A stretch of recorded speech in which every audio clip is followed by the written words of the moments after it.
പൂക്കളെ ചതച്ചരച്ച കാലമേ വാടുകില്ല വീഴുകില്ല ഈ ചുവന്ന പൂവുകൾ.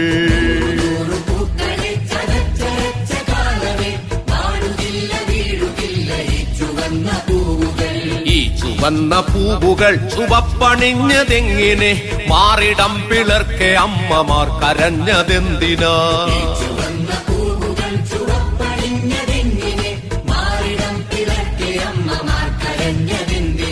വർഗസമരജ്വാല കത്തുമീ ചരിത്ര വീഥിയിൽ രക്തസാക്ഷികൾ മരിച്ചുയർത്തതാണി പൂവുകൾ.